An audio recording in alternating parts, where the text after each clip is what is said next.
Good afternoon, everyone, or good morning. I'm going to kind of move around because, I'd like to point out some things on the panels, so it's not exactly a lecture.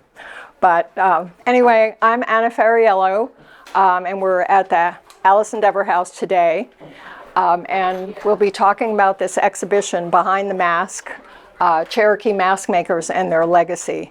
So this exhibition was created for the Eastern Band of Cherokee, and that's its topic. We had funding from the Institute of Museum and Library Services, and the exhibition was at the Cherokee Central Schools. And I worked with the school system. A number of people were on our team. I am not Cherokee. I wanted to make sure we had at least half of our team and our advisors were Cherokee enrolled members to keep me straight and keep everyone straight. Katie Sanders, who works here at the Allison-Deaver House and brought this exhibition here, was the research assistant on this project. So it was a very exciting project. So those of you who afterward want to come and actually read some of the panels, I'll talk about them sort of chronologically. So this first panel is my curator statement that tells a little bit about how I became involved in working with Cherokee. So I'm trained as a curator, and my interest is in cultural preservation. And when I came to Western Carolina University in 2004, I noticed in the papers there were lots of elders who were passing on, and I also noticed that no one was really documenting them. And so it kind of plunged me into the start of this project, this documentation of Cherokee arts and crafts. I'm trying to think of some another project I worked with was Qualla Arts and Crafts, which is an artisan guild that has been around since 1946. And I worked with Qualla to kind of beef up their archives, went to the National Archives and found 200 to 250 photographs that were unknown because they were packed up in the National Archives, and I was able to bring them to Cherokee. This project was similar in that one of the things we knew where Cherokee masks were in Cherokee and mostly in North Carolina, but one thing that I wanted to do was identify masks in other parts of the country. So I worked with Katie, and we contacted dozens of museums. There's a list of museums that actually we were able to identify masks and got permission to photograph them and have those images, again, to be shared with the Cherokee community. So I'm going to walk around here. So one of the things I was really interested in was, all of my research kind of goes in this direction. I really always like to go back to, today we have contemporary art, but we also have traditional arts. And to understand what tradition is, you kind of have to go back and find out what is authentic to any culture. Now that said, culture is always changing, so that's not a bad thing, but I always feel that there's value in understanding where this all came from. So one of the things that was really interesting to me is I was able to, through this research, identify the oldest known mask known as Cherokee. Now this mask does not exist, no one knows where it is, but we have this photograph, and the photograph was taken in 1927, and it belonged to Will West Long, and I'm going to talk a lot more about Will West Long. If anything, this exhibition is a lot about Long, because we wouldn't know what we know today if it weren't for Will West Long, and he was an authority on Cherokee culture, but he also shared that culture broadly with the public. So we were able to look at his documentation and learn a lot about historic Cherokee masks. So this mask, which there is only a negative, it's the original glass negative, and it's in the collection of the National Anthropological Archives in Washington, D.C. The whereabouts of it is unknown, but the image is labeled, quote, heirloom acquired by Will West Long from another Big Cove family, representing an earlier period in the life of the Big Cove community. And this was written in 1927, so this mask goes back. I was curious about, so this is a wood mask. I was also curious, Cherokee, you make gourd masks, and in doing research, I found documentation from James Adair, who traveled in the Southeast and wrote about it. And he pointed out that he saw dancers and they were wearing gourd masks. So I put an example of a gourd mask here. One of the people that I'm very frustrated, I'm proud and frustrated at the same time, Charlie Lossy was Will West Long's cousin.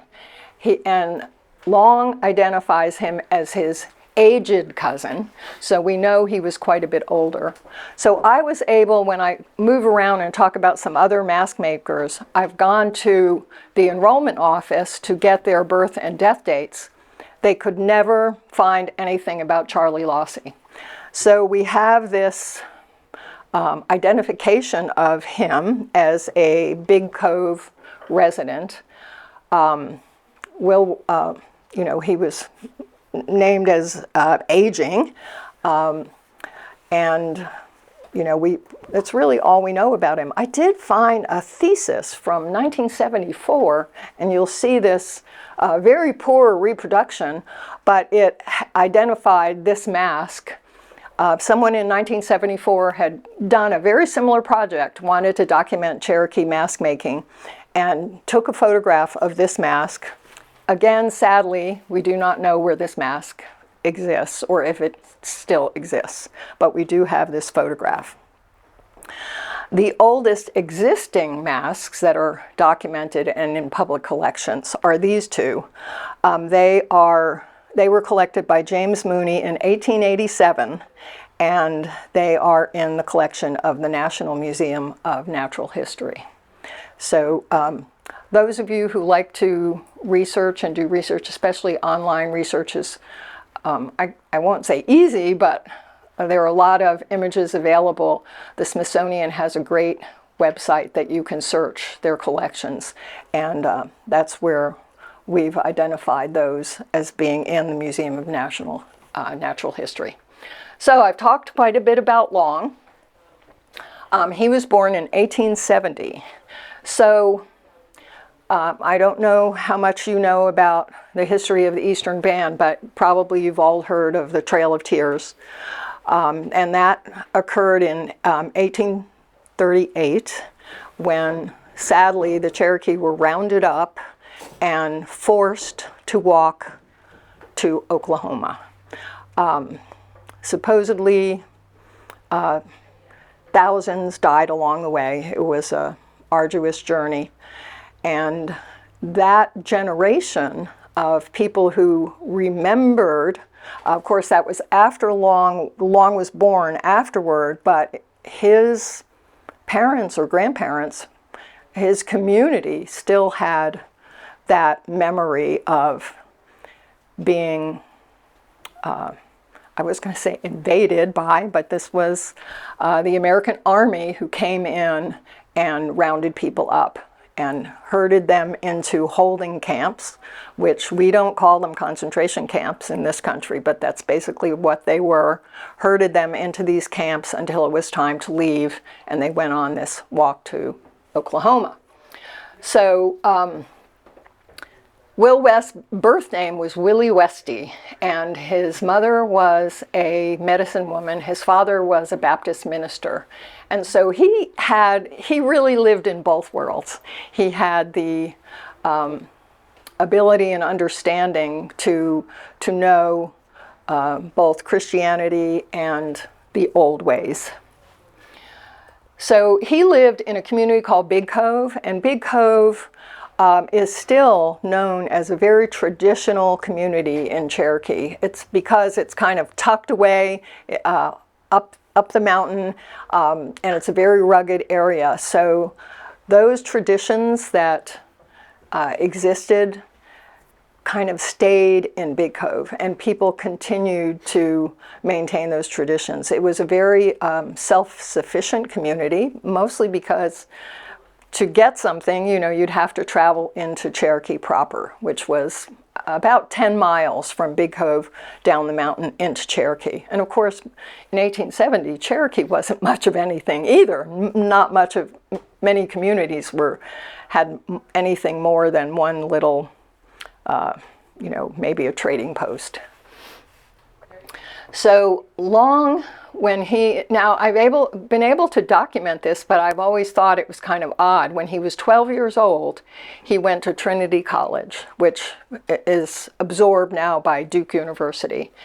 He really didn't want to go there. I'm not quite sure why he went. He doesn't talk about that, but he talks about trying to escape, at what point he did, and he said he made it home. So this was from, you know, the Triangle area all the way to Cherokee. He made it home by walking, quote, hiding and sleeping during the daytime and walking at night.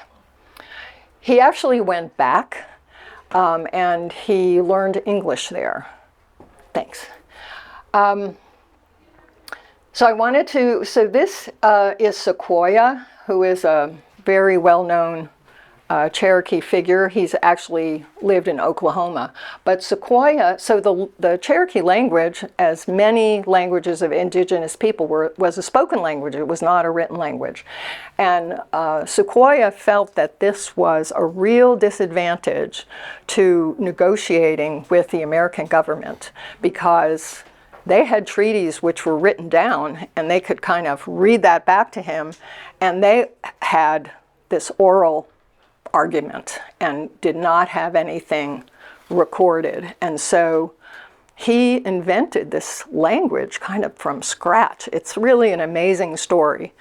And the other amazing part of it is that the language, the people learned the language very quickly, and the Cherokee at one point were more literate than the settlers coming in to the community. There is a newspaper that's still produced out of Oklahoma, and it's called the Cherokee Phoenix, which makes sense, the phoenix rising from the ashes. It's a bilingual newspaper. It's the oldest bilingual indigenous newspaper ever produced in the North American continent. So I have here the syllabary, which is a translation of these words into the language, and that translation was done by the Cherokee Central School's cultural director. She was kind enough to do all the translations for us.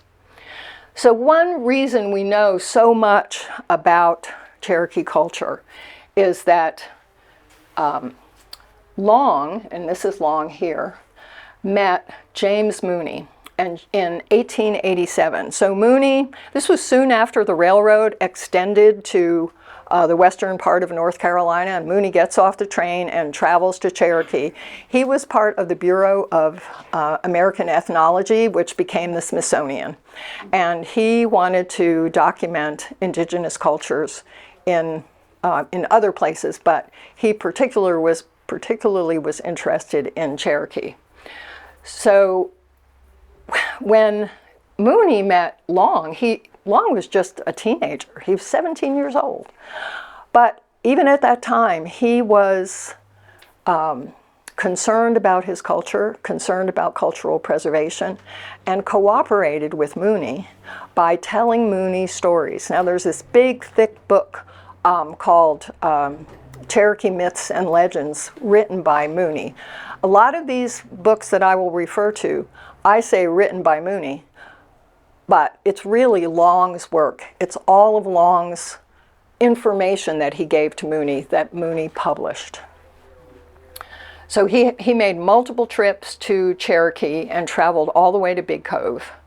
And then, and this is speculation on my part, I said perhaps his work with Mooney inspired Long to return to school. And in 1895, he went to Hampton Institute. And he stayed at Hampton for 5 years and then came home in 1904 and really never left the Qualla boundary again. So Long was, aside from his cultural preservation work, was very much a pillar of his community and made just immense contributions to the Cherokee community. This is a picture of Long sitting on his porch. Here he is holding a drum. There are many pictures of him holding a drum because he led dances, and this is where it ties into masks. The masks, many of the masks were worn in dances. So Long was actually one of a handful of people in Big Cove. There were 22 people who worked together to put on a festival to celebrate Cherokee culture. And they did that for 2 years. When it came to the attention of the broader community, well, this is a really good idea. And so in 1914, we have the establishment of the Cherokee Indian Fair, which still happens every October. And this is, I don't know, 100th something fair that just occurred a few weeks ago. So he brought Indian dances to, so the fair originally was like an agricultural festival, but he brought dances and sort of this cultural element to the fair. And today the fair is very much about the culture of the community. They have, every community contributes work, mostly arts and crafts, but also foodways to these displays. And then there are judges and people win ribbons, and they're very proud of winning a ribbon at the Indian Fair because this is a judgment of your peers. So it's very much of an honor to win a ribbon at the Cherokee Indian Fair. In 1935, the fair was billed as a folk festival. And there was a big a pageant with 500 performers that talked about the history of the Cherokee and the Trail of Tears. And this kind of morphed into the Unto These Hills drama, which began in 1950 and still exists today. The fair no longer has any kind of pageant associated with it, but they do have stickball and some dances and these displays. So I'm going to have to walk around here. This is very important. A lot of Cherokee traditions are private. They're proprietary. So for 10 years while I worked at Western Carolina University, I did the digital archiving. We partnered with Qualla Arts and Crafts and the Museum of the Cherokee Indian, among other local nonprofits, to identify objects in their collection that we could photograph, and then I describe them and we put them online, and you can research those collections. One of the things that we had to be very careful of was if it was proprietary knowledge, it was not only not allowed to be put up online, but as a non-Cherokee person, really I was not really privy to it as well. But so one of the things that I'm always very careful of, I've curated a couple of exhibits on Cherokee and written several books. I always run these by people who are willing to serve as my advisors, enrolled members of the community, to make sure that I'm not crossing any of those lines. Mm-hmm. And so masks, it turned out, really were an okay thing to share with the public, especially today, because they have kind of shifted from being ceremonial objects to being things that people, tourists and outsiders, purchase and admire and can bring home. So, but in the early days here, this was just a few outside people who went into Cherokee. So I name a couple of anthropologists here because I think it's very important to see that each of these anthropologists worked with Will West Long. Each of them produced huge manuscripts under their own name. Will West Long's work, words, information really were in there. There is one book, and I'll talk about it later, where the authors actually credited Long as a co-author or co-collaborator in the book. So I'm not going to really talk about these people. Their names are here, their dates are here if you're interested in learning more. But I do want to point out that John Withoff, who was an anthropologist, wrote an article about Long right after he died. It's kind of almost an obituary. And he says, Will West Long fed his ideas to Mooney, Gilbert, Albrechts, and Speck, and they recorded what he told them. Each depended on Long's knowledge to craft a body of scholarship that documents Cherokee traditions. Mooney's Myths of the Cherokee, Gilbert's Eastern Cherokees, Albrecht's Swimmer Manuscript, and Speck's Cherokee Dance and Drama. All these books based on Long's knowledge. Sorry, I'm going to move along here. So Will West Long had one son named Allen Long, and Allen Long did continue the sharing of knowledge that his father began. He was interviewed, and he produced, he worked with the Big Cove Dancers. Many believe, so this is a newspaper clipping from 1975, and the headline was, Allen Long may be the last Cherokee mask maker. Well, that's never has been true, but it is true that there were not many, and even today, there are not that many mask makers. There are lots of carvers, lots of people who do pottery. Basket weaving is kind of the preeminent craft of the Cherokee culture, but mask making has always been a kind of limited tradition. In 1975, Qual Arts and Crafts created an exhibition of Allen Long's work, and it's very nice because this is from a brochure that they produced where he identified these different types of masks. And one thing that's sort of interesting, he said, of course he learned from his father, Will West Long. He said he started me on little ones, 3 or 4 inches in size, and later he was able to carve full-size masks when he was about 18. But one thing that I thought was really interesting was he said that the dances, back long ago, they used to put on masks and dance all night. I watched and I learned to make the native mask. So this tradition of dance was always a kind of private affair, and it, by Allen Long's own statement, had already been fading from tradition. Let me see, okay. A very important book that was produced in 1950 was Cherokee Dance and Drama. And Frank Speck, who another anthropologist, spent a lot of time working with Will West Long.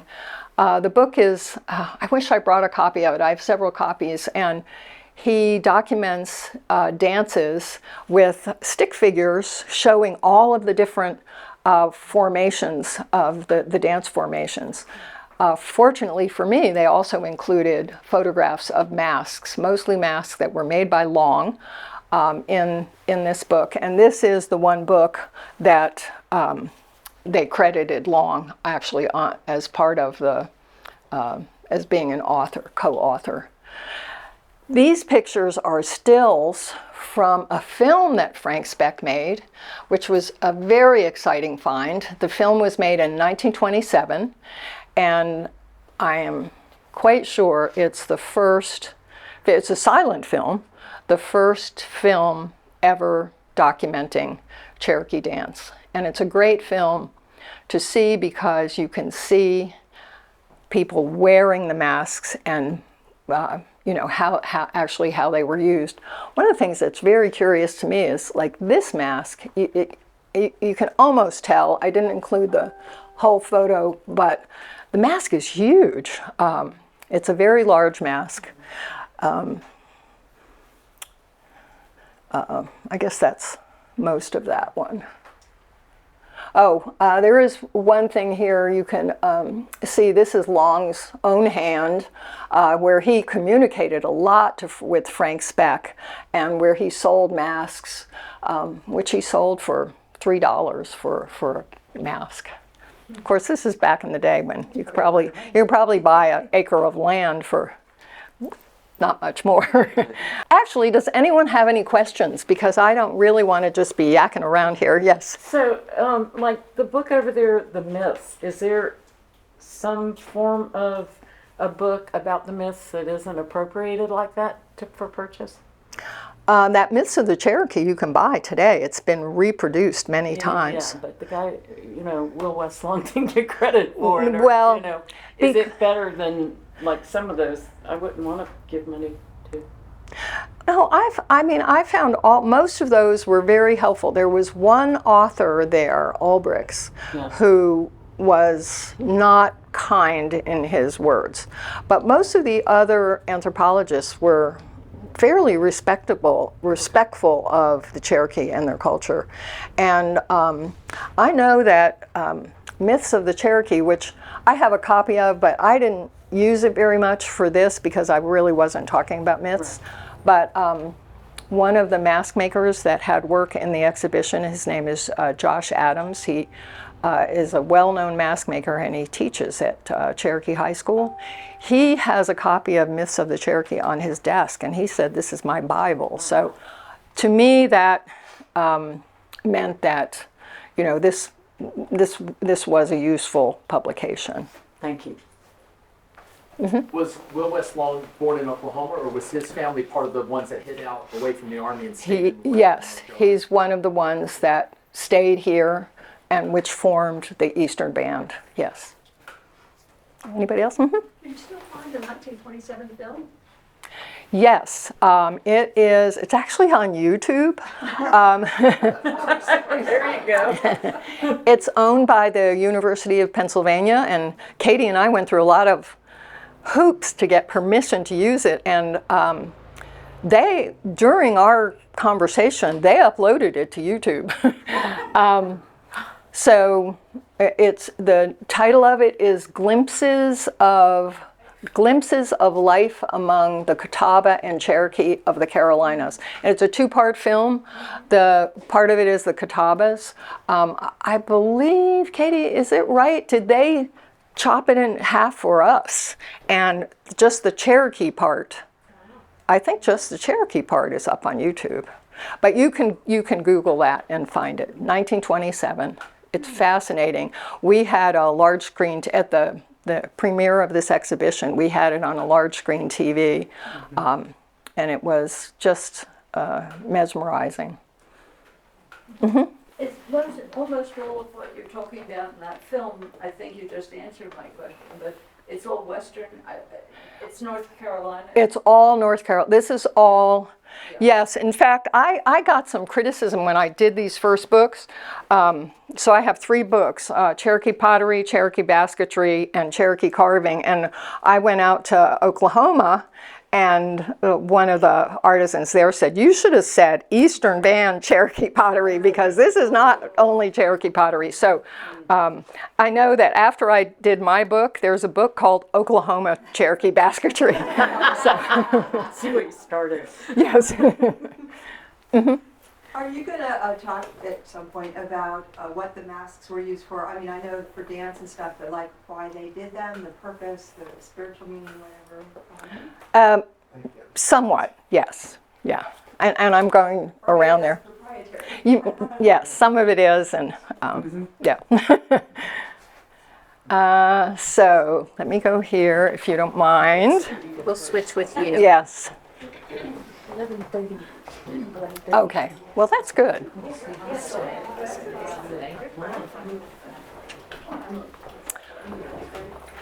Okay, so this panel, this is one of the more interesting panels, I think, these panels, because it's really all about the mask, and it shows a lot of masks.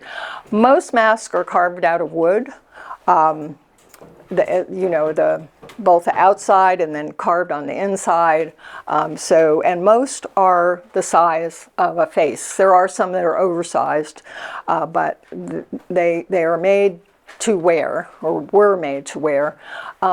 Several masks, and these are really fascinating, they're made out of hornet's nest. And this photograph here, it's kind of small, but you can see a dancer wearing a hornet's nest mask. So obviously the hornets are scooped out, and the mask it's not much manipulation, just a couple of eye holes to make a hornet's nest mask. There are masks made of hide and leather. This one is really pretty huge. It's by Lawyer Calhoun, Will West Long, brother. That panel in the corner says Will West Long and his circle. Somehow I kind of skipped that one. So in reading about Long, one of the things that was really interesting was I was trying to identify other mask makers, and really 3 names came up time and time again, and only these 3. I mentioned Charlie Lossy, who was Will West Long's aged cousin. So Long was born in 1870, so so he was born, would have had to have been born much earlier for Long to identify him that way. 2 other names come up. There's very little information about either of them. I was able to find their birth and death dates, and I was also able to find a photograph of each of them, and they're in that panel over there. One is the Liskey Climbing Bear, who was a actual friend of Will West Long's. They actually went to Hampton together, and went to school together and stayed there for a couple of years together.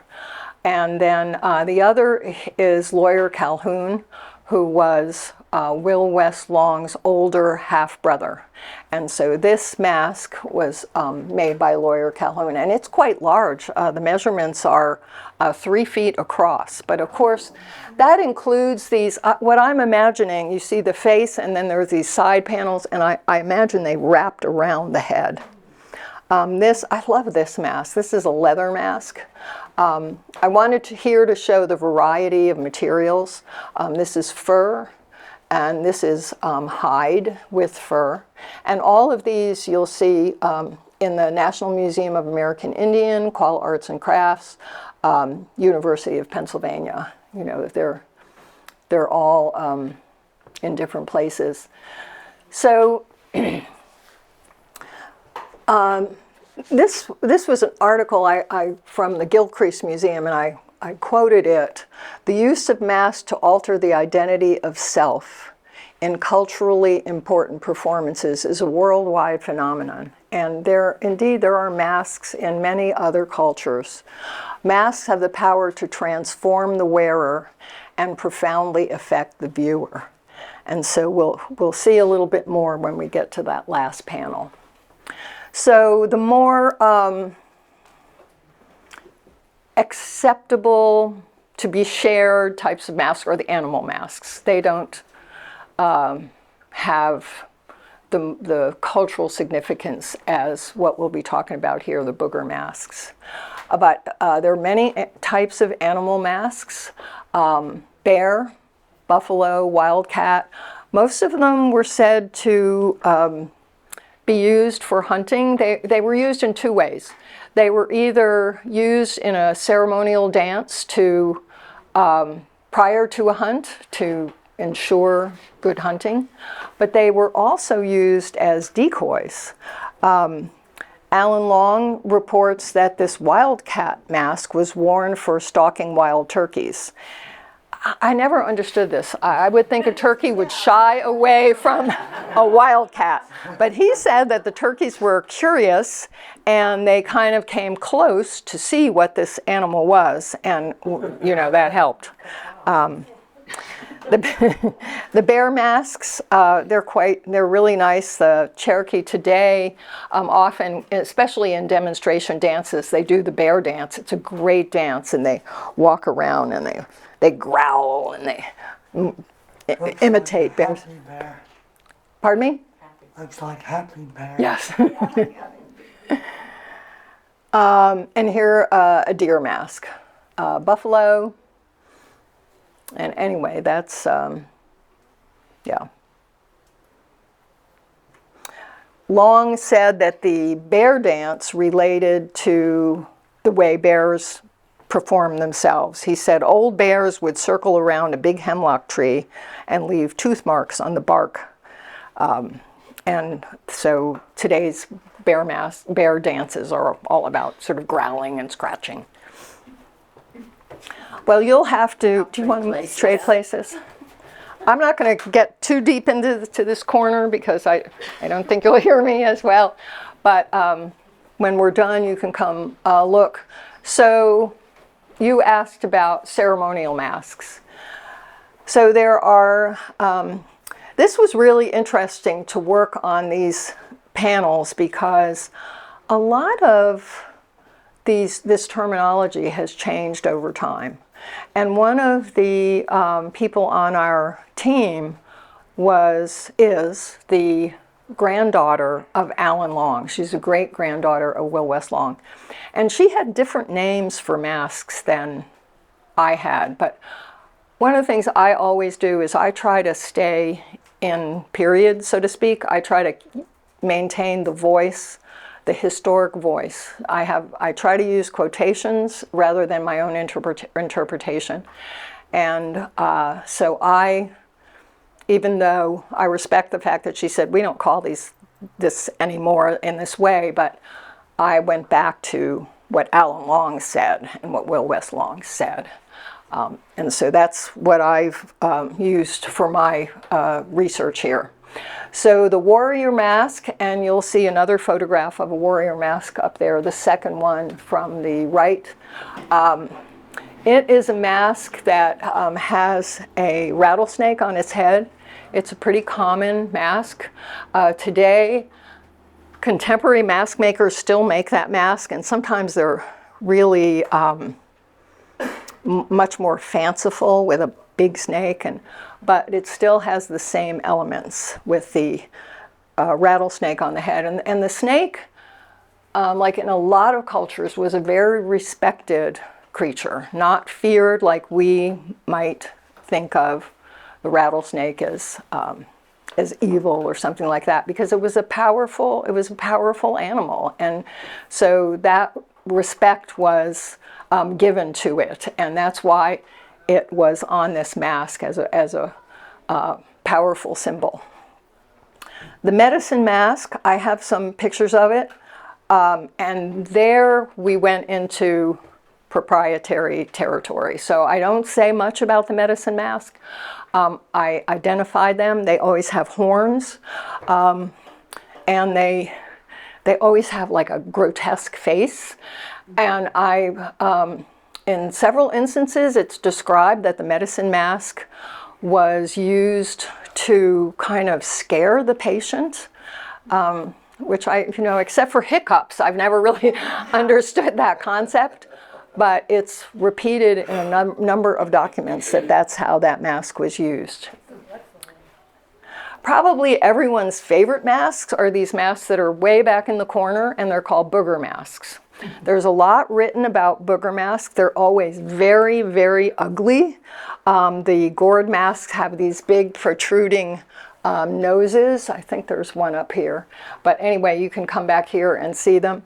There's on the bottom row there, I have different booger masks that represented different ethnologies. So there's like a Asian mask and an African American mask and the white man mask. And the interpretation of these masks has been that they were used to both interpret and ward off this influx of people that were coming into Cherokee territory. And it was a way to I don't know if you could say accept what was happening, but it was a way to deal with what was happening. Because this was at a school, I couldn't include, I say there that they were, it was very humorous, but very obscene. So these boogers would wear a blanket. You can see in that one over there, he's got a blanket over his shoulders, and they walked in hunched over, and they often had a cane, and they would bump into people who were there to watch the dance, and then they would yell insults at each other. I'm trying to think of one I could say out loud. They were really obscene. Well, hairy ass was one of them, hairy ass. Something, big testicles. I mean, so you need to get Cherokee Dance and Drama. You could read the read the different insults. So I could see that this interpretation was sort of mixed with, you know, the different ethnicities, as well as the humor and the making fun of these people that were encroaching. So there's the booger masks. They're a lot of fun, but at the same time, you know, represented negative elements coming into the community. So the booger dance was still being done. It's a private dance. I've never been able to see them. Like I said, the bear dance or some of these other dances, friendship dance, you can go to a festival and you'll see Cherokee people doing these things, but you won't see a booger dance. The nice thing about the film is it has a booger dance recorded. It doesn't have any sound, so you can't hear all those great insults, but they were amazing. So, any other questions? Tribal masks. Oh, clan masks. Clans, yeah. So today, clan masks are hugely popular. I don't include them because this exhibition is on historic mask making. And when I started, I had the same question as you, but I listened to an interview of Alan Long that was done in the 1970s. And the interviewer asked Alan Long, he asked him to name all the masks, and Alan Long is ticking off all these masks. And then he says, "What about clan masks?" And Alan Long goes, "Huh?" He says, "What about clan masks?" He says, "Huh? What about clan?" He asked him 3 times. Clan masks were not a historic thing. Then I came across in 1970, or in the 1970s, I think it was 1970, the tribal council. So the Cherokee are governed by, you know, they're a sovereign nation, they're governed by a principal chief and tribal council. Tribal council has a council house, and they're represented by these different communities, the Bird Town, Wolf Town, which, you know, correspond to the clans, the traditional clans. And so this carver, June Welch, he carved a series of clan masks representing the 7 clans that were made to hang in the tribal council room. To my knowledge, that's the first clan masks that were carved. And since that time, so this is a very good example of culture changing and being added to, because certainly today clan masks are one of the more popular and populous, popular in terms of being received popularly, but also being made by mask makers today. Good question. I'm glad you asked that question. Anyone else? Mm-hmm. That's good. The carved mask, is there a certain type of wood that is more prevalent than? The buckeye is the most common. And you'll see in some of these, I think there's one that was cedar. There are other woods that are made, but buckeye then and now is still the most popular. I have a mask by Virgil Crow, who's a contemporary mask maker. He's not so much working too much anymore, and it's a walnut mask, but it's a miniature mask, and that's a very hard wood, so it's not frequently used. Anyone else? The masks that were made by Will West Long that are noted back there, how do they know they're, is it by lineage of the piece, or did he have markings that he put in them so you can denote? Good question. Some of them are actually, because Long worked with so-called professionals as opposed to, more oral tradition and tradition bearers. He signs some of his pieces, but I think the provenance mostly comes from who collected the masks. So you'll see these masks that, the ones in the Smithsonian, it says collected by James Mooney by such and such a date, where the mask is by Will West Long. So that's more or less how they've been authenticated. Also, sometimes someone showed me a picture of a mask very similar to that warrior mask up there, and I said, oh, that's an Allen Long mask. After a while, if you look at enough of these masks, so the Museum of the Cherokee Indian has several masks that are not identified, but they are working with elders in the community who are familiar with the people and the objects, and they've identified the masks as being made by a certain person. In fact, when I started, there was only one Doliski climbing bear mask in the Museum of the Cherokee Indian, and now they have, they haven't added to their collection, but through identification, there's like a half dozen now. Question? Anybody else? Well, thank you so much. Thank you for putting up with this format.